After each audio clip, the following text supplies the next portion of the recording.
Have you ever felt that your soul is not of this world, that there is something within you ancient, boundless, and profoundly mysterious?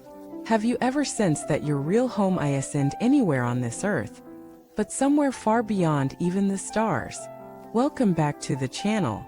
I'm honored to guide you today through a topic that touches the very core of spiritual reality, one that dares to ask not just who we are, but where we come from, and more importantly, where we're going. Today we explore the spiritual truth behind one of the most powerful teachings in Mahayana Buddhism, the revelation that we are not ordinary beings simply struggling through karma and illusion, but that we originate from the same source as all Buddhas.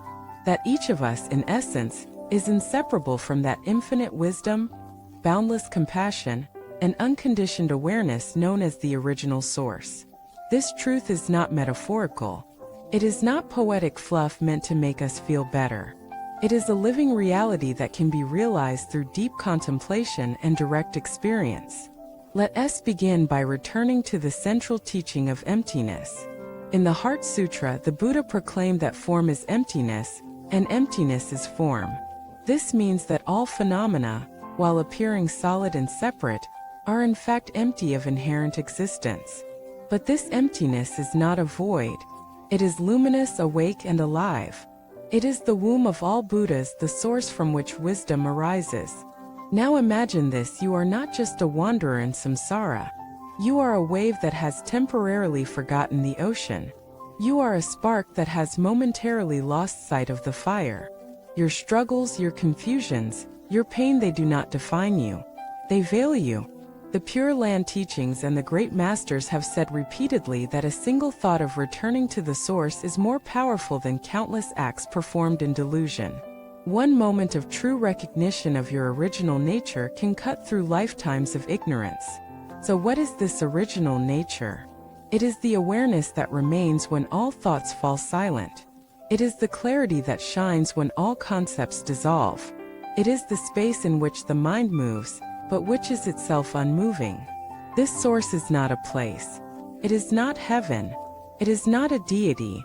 It is what you were before you were born, and what you will return to when the body dies. Many ancient masters have described the moment of enlightenment as returning home. Why? Because it feels deeply familiar. It's not about gaining something new. It's about remembering what has always been. When you meditate deeply, when you chant with complete surrender, when you dissolve all thoughts into the sound of the Buddha's name, you begin to sense this presence. It has no form yet gives rise to all forms. It has no voice yet speaks through every silence. It has no boundaries yet includes everything. And from this source arise all Buddhas. Amitabha, Avalokiteshvara, Shakyamuni. They are not separate from this source. They are its full awakening. And so are you. You are not a mistake. You are not a sinner. You are not merely the sum of your karmic debts. You are a Buddha in disguise, a luminous being wrapped in layers of illusion. But illusions cannot touch your essence. Just as clouds cannot stain the sky, just as dust cannot cling to fire. This is why even the darkest person, the most confused mind, still holds the potential for enlightenment, because nothing can ever erase your source. Now let us return to the practical. How do we remember the source? How do we live this truth not as an idea, but as our reality? The answer lies in practice. Not forced, mechanical practice, but devotional, heartfelt, and sincere engagement. When you chant Namo Amichuofo, you're not just calling a name. You're awakening your essence. You're harmonizing with the frequency of your original nature. When you bow before a Buddha statue, you are not worshiping something outside yourself. You are bowing to your own awakened potential.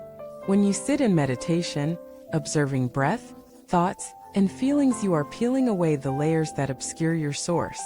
And as those layers fall away, you begin to feel different. More spacious, less reactive, more compassionate, less afraid.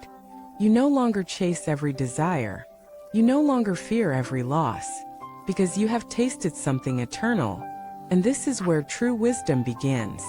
Not from books, not from rituals, but from the lived experience of oneness with the Source.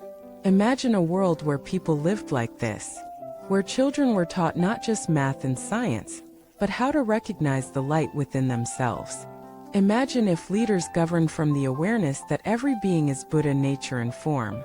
Imagine if you could walk through your life, your job, your relationships, your challenges with the unshakable awareness that nothing can ever diminish your source. You'd stop competing. You'd stop fearing. You'd stop pretending. You'd start living.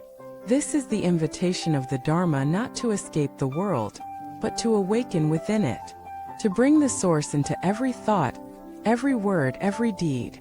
And when you do, the world changes, not because the outer forms have changed, but because you see with different eyes. You see that the anger of others is just pain, that your own fear is just a forgotten memory, that the noise of the world is just waves dancing on the ocean of awareness. And in this space, compassion flows. Not forced compassion, not moral obligation, but natural compassion that arises when the self is forgotten and only love remains.